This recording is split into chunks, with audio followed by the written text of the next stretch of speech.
अस्सलाम वालेकुम जी, मैं हूं अदील राज। आप देख रहे हैं मेरा यूट्यूब चैनल। सबसे पहले तो सब्सक्राइब ज़रूर कीजिएगा और अपने फीडबैक से मुझे ज़रूर आगाह कीजिएगा, अच्छा हो बुरा हो, नहीं तो आपको पता ही है मेरे हुस्न की तारीफ़ कर दीजिएगा। बात करेंगे जनाब इमरान खान की बीमारी की और तहरीक इंसाफ की पुरस्कार खामोशी, इसके पीछे वजह क्या है ये जानने की कोशिश करूंगा, कुछ आपको इन्फॉर्मेशन दूंगा। साथ साथ मैडम मरियम नवाज शरीफ साहब ने नया फार्मूला कढ़ा है। आज एक तो उन्होंने एआई के ऊपर जी वो जोर दिया है, ये कैसी एआई है। साथ साथ उन्होंने बताया है कि हमारी बेहतरीन पाकिस्तान की एक्सपोर्ट क्या है। सुनेंगे तो आप भी दंग रह जाएंगे। सुहेल अफरीदी के दिन गिने जा चुके हैं, इस पर बात करेंगे।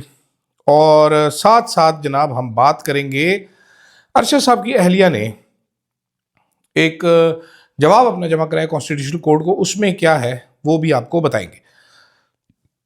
इमरान खान की बीमारी के हवाले से अब मेरे पास ये इतला है कि इमरान खान ने 3 घंटे पिम्स में गुजारे। एक प्रोसीजर किया गया, मैं आपको डिटेल पे हिचकी निकल गई मेरी। प्रोसीजर मैं आपको पहले ही बता चुका हूँ जो किया गया सुबह के वीलॉग में। खबरें अब यही आ रही है कि पूरा एरिया कॉर्डन ऑफ करके उनको लेके आया गया और उनकी आंख का ट्रीटमेंट किया गया। एक छोटा सा प्रोसीजर था, 3 से 4 घंटे लगे। कम अज कम 3 घंटे इतला है इमरान खान ने पिम्स में गुजारे हैं। एनेस्थीसिया वार्ड वो और जो सर्जिकल एरिया था उसको सारे को कॉर्डन ऑफ किया गया था। इस पे बात हो चुकी, बहुत ढेर सारी बात हो चुकी। तरीके इंसाफ बिल्कुल खामोश है। बहनों ने भी कहा हमें तो यही पता है वो सेहतमंद है, बिल्कुल सेहतमंद है, ये है। इसमें तरीके इंसाफ के अंदर की खबरें नॉर्मली ये होती हैं कि बताना बाहर आके यही होता है कि सेहतमंद है, अगर कोई तकलीफ हो तो नहीं बताते, सेहतमंद ही बताते। लेकिन इमरान खान को जो रिपोर्ट्स हैं, जो डॉक्टर्स हैं जो मिलते हैं, वो ऑफ द रिकॉर्ड भी यही कहते हैं कि वो सेहतमंद हैं। लेकिन इस सारे इशू पे तहरीक इंसाफ बिल्कुल खामोश है, कोई इतना रोला नहीं मचा रही। क्या तहरीक इंसाफ के में चंद लोगों को ये मालूम है कि इमरान खान को लेकर आया गया है पिम्स हॉस्पिटल किसी ट्रीटमेंट के लिए, या किसी को भी नहीं मालूम? क्योंकि रिएक्शन बड़ा माठा सारा रिएक्शन है, विच आई डू नॉट अंडरस्टैंड।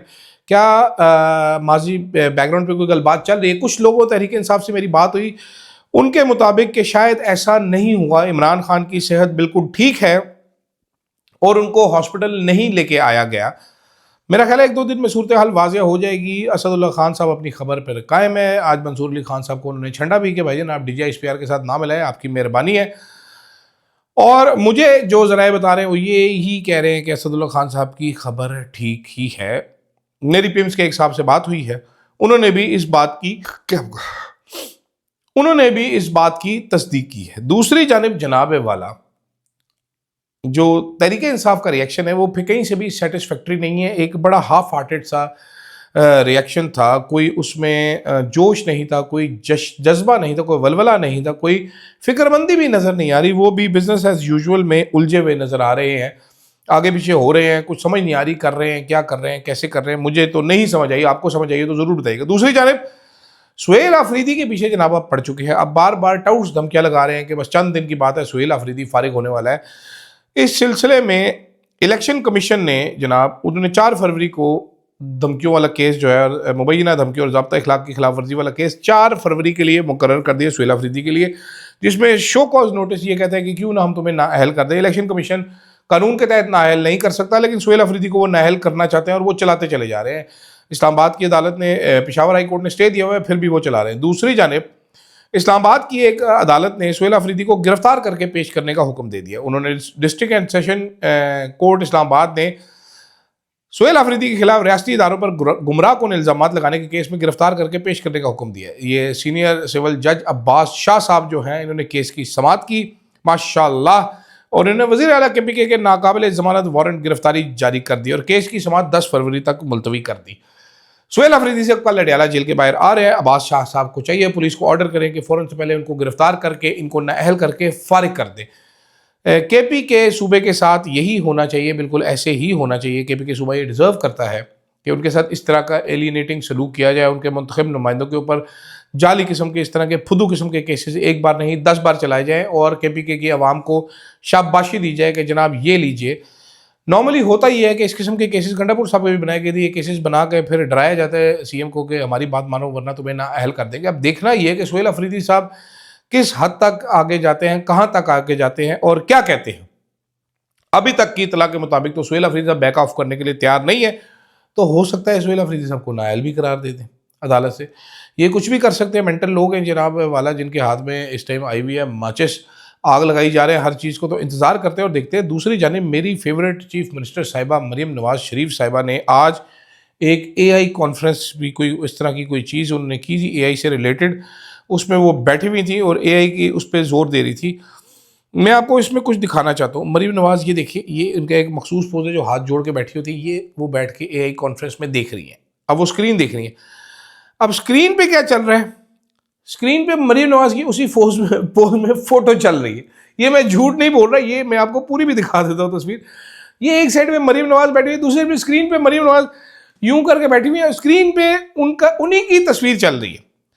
ठीक है, और साथ साथ यही नहीं, सिर्फ जनाब हर बंदे ने आगे लैपटॉप रखा हुआ है, हर लैपटॉप के ऊपर भी ये मरीम नवाज की तस्वीर आपको नजर आ रही होगी सबस सी। ये देखें जी, मजीद जूम करते, मेरे मोबाइल दे पी हो गया, सस्ते मोबाइल का यही मसला होता है। एक सेकेंड जनाब, एलो जी, ये देखिए, हर लैपटॉप के ऊपर भी मरीम नवाज की फोटो लगी हुई है। इनको आर्टिफिशियल इंटेलिजेंस की नहीं, इनको असली इंटेलिजेंस की भी ज़रूरत है, और बड़ी शदीद, बड़ी अशद ज़रूरत है मेरी फेवरेट चीफ मिनिस्टर को, जिन्होंने पूरे पाकिस्तान में हर जगह, हर शहर, हर नुक्कड़ से दूध और शहद की नहरें निकाल के रख दी हैं।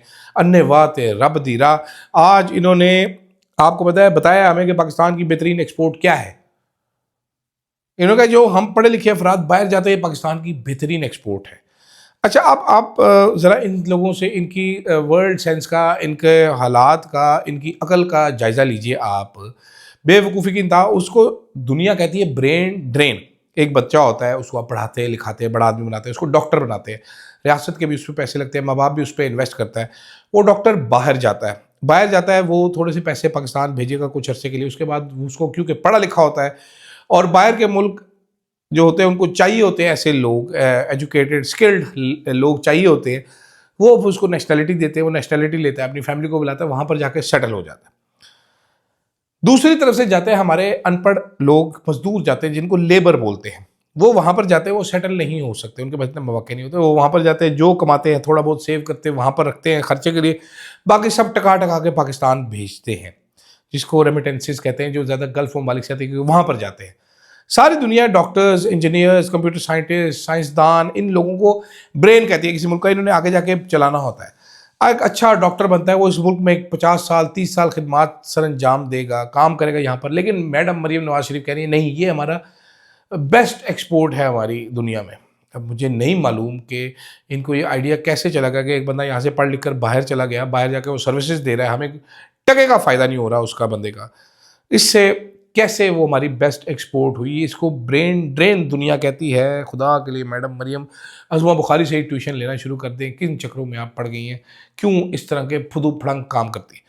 दूसरी जानिब जनाब, जो हमारा कॉन्स्टिट्यूशनल अदालत है, उसने अरशद साहब का केस सुना था, और उस केस का उन्होंने कहा था जी आप सब जमा करवा दें अपने अपने जवाब। तो अरशद साहब की जो अहलिया हैं सुमैया अरशद, उन्होंने अरशद स्टेटमेंट जमा कराई है। उन्होंने कहा जी अरशद शरीफ अगस्त 2022 में मजबूर किया गया उनको पाकिस्तान छोड़ने पर, क्योंकि उनको लाइफ थ्रेट्स थे जो कि उनके जर्नलिज्म से बिल्कुल लिंक थे। उनकी माँ जो है रिफत आरा अलवी, वो 26 अक्टूबर 2025 पिछले साल इस दुनिया से चली गई। वो इंतज़ार करती रही अपने बेटे के लिए इंसाफ का। अरशद साहब ने अपने वीलॉग्स में बहुत जगह पे हाईलाइट किया कि मुझे जान को ख़तरा है। उन्होंने खतूत लिखे, ठीक है, लेकिन हमें इंसाफ नहीं मिल सका। उन्होंने कहा जी उसके ऊपर 16 FIRs हुई, लेकिन आज तक ये नहीं पता चल सकता FIR किसने की। उन्होंने कहा जी अरशद साहब की वालिदा ने डिमांड की थी कि FIR मैं करवाऊंगी अपने बेटे की, लेकिन नहीं करवाया गया। अरशद साहब की वालिदा ने ये भी लिखा है कि 9 इंडिविजुअल्स को उन्होंने नॉमिनेट किया, जिसमें जनरल बाजवा भी शामिल है, कि इनको इन्वेस्टिगेट किया जाए, नहीं किया गया। उन्होंने कहा जी उमर शाहिद DIG, जिसने JIT फैक्ट फाइंडिंग रिपोर्ट का मेंबर था, उसने जब रिपोर्ट बनाई उसमें ISI के अफसर का जिक्र था, उसको OSD बना दिया गया। वो आज तक OSD बना दिया गया। और उसी बंदे ने रिपोर्ट में लिखा था कि ISI का सेक्टर कमांडर जो है ब्रिगेडियर फ़हीम रज़ा, वो वकार अहमद, जो कि one of the prime suspects है कीनिया में अरशद साहब के मर्डर का, उससे राब्ते में था। ये भी उसने बना दी। उन्होंने ये भी कहा कि जनाब वाला कि हमने फैमिली ने ऑब्जेक्ट किया था ISI और MI के अफसरान को SGIT जो बनाई गई थी उसमें शामिल होने में। बाय द वे मैं उसमें पेश भी होता हूँ, उनका रवैया बड़ा अजीब व गरीब सा था। जो ये अफसरान साहब थे, ख़ासतौर पे गंजे साहब थे, वो पता नहीं बड़े गुस्से में थे, क्या वजह है मुझे नहीं पता। फैक्ट फाइंडिंग रिपोर्ट का उन्होंने बार बार किया और इसमें यह भी जिक्र किया कि जनाब फैक्ट फाइंडिंग रिपोर्ट ने SSP Malir Irfan Bahadur, 3 officials of ISI, SHO of Memonkot, जहाँ पर अरशद साहब के ऊपर FIR रजिस्टर हुई थी, वहाँ का लिंक हुआ था कि कहने पर की गई थी। काफ़ी सारी चीज़ें इन्होंने इसमें लिखी हैं कि हमें GIT की कॉपी भी नहीं दी गई, कुछ भी नहीं दिया गया। और प्रेयर्स क्या है कि जनाब अरशद साहब की एक इल्तजा है कि अरशद साहब का ये केस बंद ना किया जाए। Instead, direct a comprehensive independent judicial commission with international observers to probe all aspects, including pre-murder threats, coordinated FIRs, nominated accused, institutional links, and any transnational involvement. Immediate sharing of a full SGIT report with the family, document direct summoning and question of 9 individuals nominated by us, along with relevant officials identified in the fact-finding report, ensure sealing confiscation of properties linked to prime accused, and expedite their these actions under the MLA agreement. So ये अरशद साहब की अहलिया ने लिखा है constitutional court को। Constitutional court का ये जो बेंच है ये हेड कर रहे हैं आमिर फारूक साहब। मैं एक बार फिर रिकॉर्ड पे रखना चाहता हूँ कि आमिर फारूक साहब इसमें कुछ भी नहीं करेंगे, लेकिन कम अज़ कम ये जवाब फैमिली का आ गया, ऑन रिकॉर्ड आ गया कि वो तो वहाँ पर ही खड़े हैं। रियासत इंसाफ नहीं दे सकेगी अरशद साहब को, नहीं ताकत इतनी इसमें, ये इंसाफ नहीं दे सकेंगे। मुझे क्या कहे बंदा, इस पर क्या कहना चाहिए, क्या कह सकते हैं आप। लेकिन खैर एक अल्लाह की अदालत भी है, मुझे बिल्कुल पूरा यकीन है कि ये अल्लाह ताला सिर्फ शहबाज शरीफ, मरीम नवाज़, आसिम मुनीर, बाजवे की दुआई नहीं सुनेगा, ये हमारी भी दुआ सुनेगा कभी ना कभी। तो हमारा भी वक्त आएगा, तो उस वक्त के लिए अरशद साहब भी इंतज़ार कर रहे हैं, मैं भी इंतज़ार कर रहा हूँ। हम भी बच गए तो हम भी वो दिन देखेंगे, और मेरे साथ साथ आप सारे लोग भी वो दिन देखेंगे कि अरशद साहब को इंसाफ मिलेगा। आपने क्या उखाड़ लिया, आपने एग्जाम्पल बनाने की कोशिश की, अरशद साहब एक मिसाल बन गए बहादुरी की, दिलेरी की, एक यंग लोगों के लिए एस्पिरेशन बन गए। पता चलता है कोई बंदा अल्लाह ताला अपने प्यारे को बुलाता तो किस शान से जाता है। इधर वो बाजवे को देखिए आज, जो अरशद साहब को धमकियाँ लगवाता था, वो शादी पे मुंह छुपा के जाता है। क्या कह सकते हैं। तो मुझे दीजिएगा इजाज़त। अल्लाह हाफ़िज़।